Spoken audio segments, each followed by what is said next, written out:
Bonjour à toutes et à tous. Je suis vraiment désolé de ne pas être des vôtres ce matin. Ça aurait été avec un grand plaisir, mais malheureusement j'ai des obligations au ministère qui me retiennent à Paris.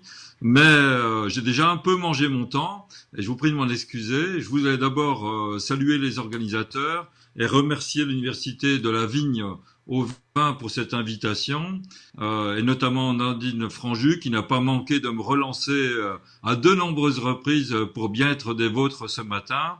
Et comme le temps est compté et qu'on a un sujet extrêmement vaste sur la valeur du vin, je voudrais directement aller à l'essentiel et peut-être limiter mon propos à trois idées phares. La première, elle se résume peut-être souvent d'une formule facile qui, évidemment, avec mon chapeau d'universitaire en communication, vous paraîtra d'autant plus facile, c'est de dire que la valeur du vin, en fait, c'est en fait une trajectoire qui pourrait aller tout simplement de la saveur à la valeur et de travailler sur cette valeur unique du vin. Donc la formule peut paraître facile, mais c'est vrai que dès que vous parlez du vin, évidemment, vous êtes en recherche de saveurs, d'arômes, de sensations, et on sait que ça libère beaucoup l'imaginaire dès que les gens vont chercher des arômes de façon rationnelle ou irrationnelle. Mais en même temps que vous parlez de ces saveurs et de ces arômes,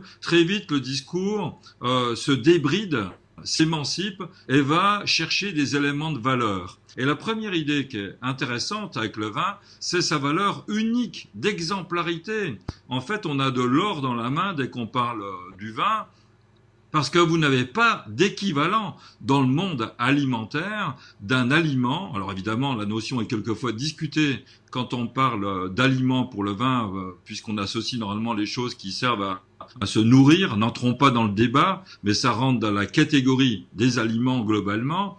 Et vous voyez, le vin a une valeur unique, exemplaire, fantastique, puisque tout dans le vin prend valeur de communication. Opportunément, on parle de la vigne au vin et au verre, et quand vous regardez, tout communique. La terre, le terroir, tout ce qui se rapporte au climat, tous les éléments physiques qui renvoient au vin. Ensuite, toute l'alchimie qui s'opère dans la cave, l'élevage.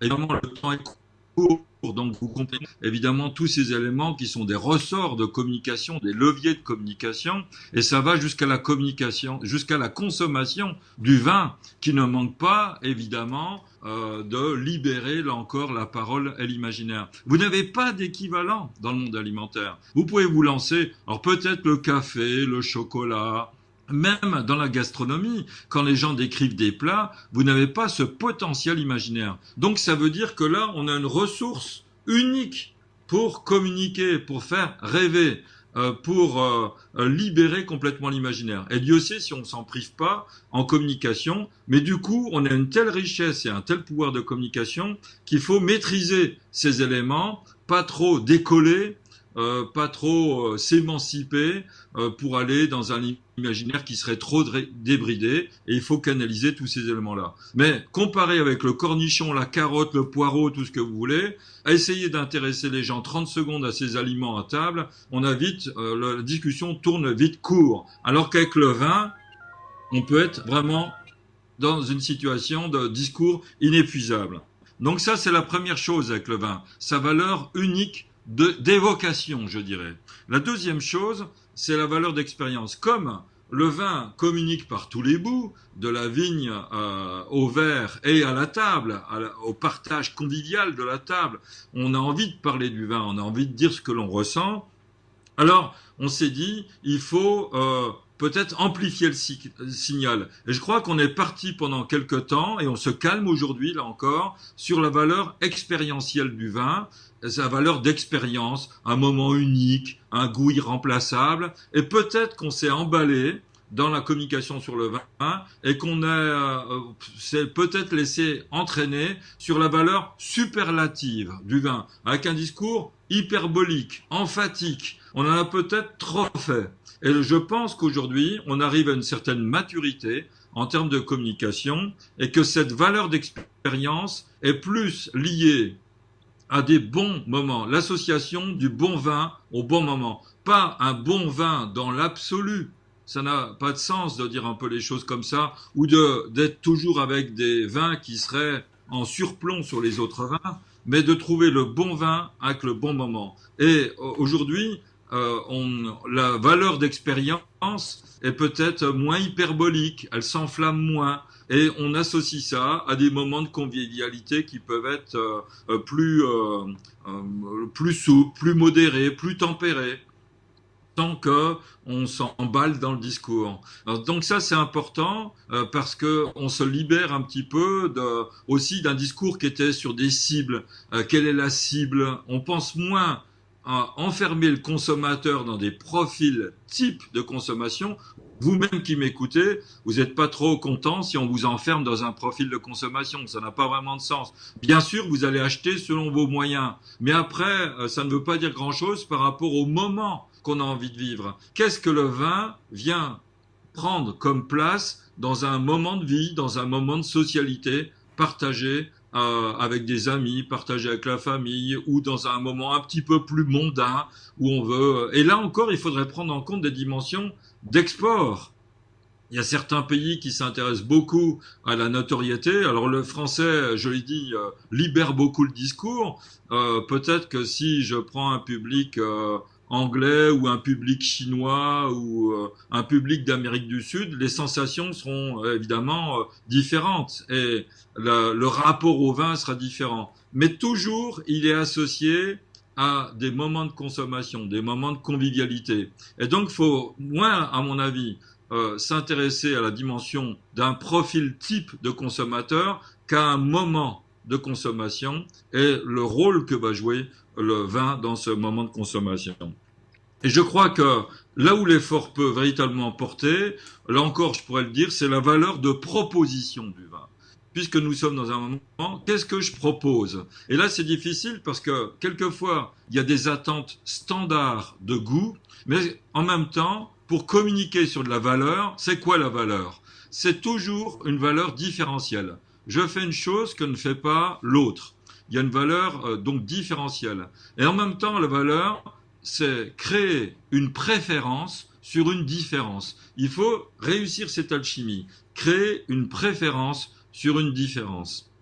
Et donc, il faut une valeur de proposition. Donc, si on calme le signal, si on va plus vers une valeur expérientielle, unique, irremplaçable, et qu'on se dit, non, moi, je vous fais une proposition. Cette proposition, c'est qu'à travers mon vin, vous découvrirez un style, un caractère, une forme de vie, un monde, un univers.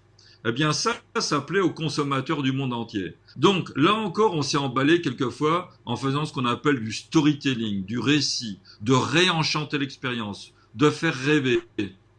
Mais avant de faire rêver, ce qui peut être très bien, il faut d'abord faire une proposition. C'est-à-dire, est-ce que ce vin me dit quelque chose? Est-ce qu'il me parle?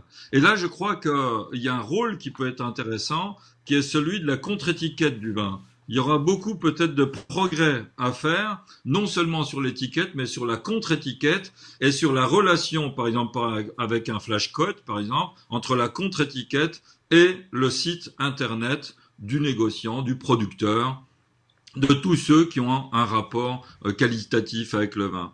Donc, évidemment, comme producteur de vin, ce qui est extrêmement important pour vous, c'est d'entrer dans cette proposition, de faire une proposition. Voilà, je ne dis pas que je suis le meilleur, voilà mon vin, voilà l'univers que je vous demande de partager. Et là, la contre-étiquette peut dire des choses, mais comme elle a peu d'espace, elle doit renvoyer évidemment, au périmètre de discours qu'offre, par exemple, un site internet ou qu'offre des documents ou des plaquettes écrites. Mais on sait aujourd'hui que ça passe énormément. Tout de suite, les gens ont le réflexe d'aller voir sur une tablette, sur leur site internet, sur leur iPhone, sur leur smartphone, évidemment, ce que peut dire un producteur, comment il parle de son vin ou comment un espace, un terroir parle lui-même de ce vin. Donc je dirais c'est cette valeur de proposition.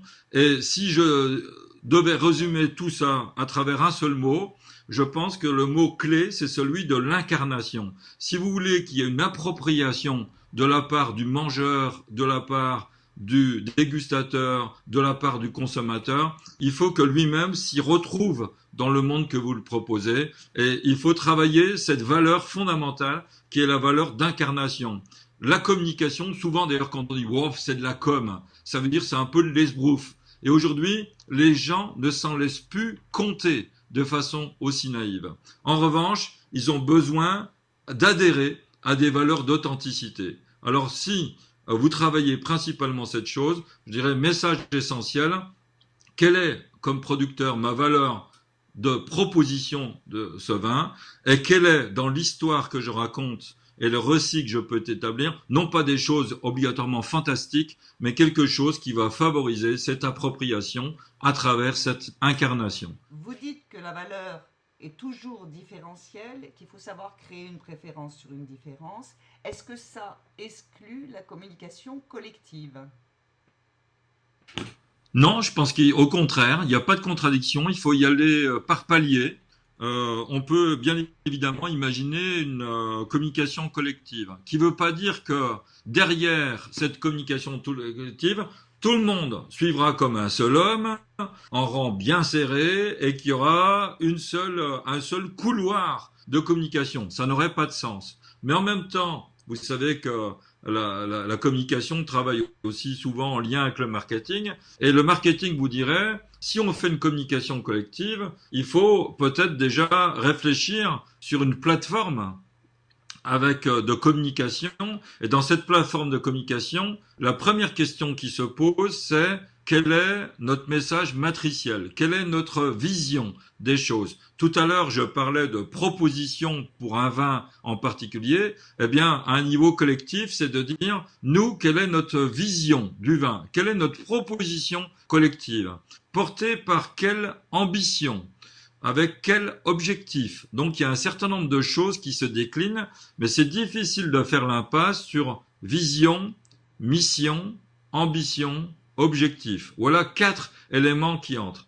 Et cette communication collective sert en quelque sorte d'assiette à tous les particularismes des producteurs qui peuvent se révéler, mais autour d'une culture commune, d'une culture partagée qui tire évidemment le vin vers le haut. Donc je le disais tout à l'heure, il faut bien se garder d'un discours emphatique, hyperbolique, qui est dans la surpromesse. Il faut au contraire, on peut faire rêver les gens justement par des traits de personnalité qui communiquent surtout sur l'authenticité.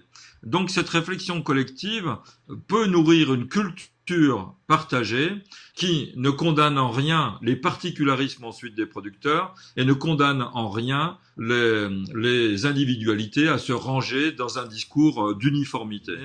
Évidemment, je vous ai dit tout ça à grandes enjambées, à grandes gambades.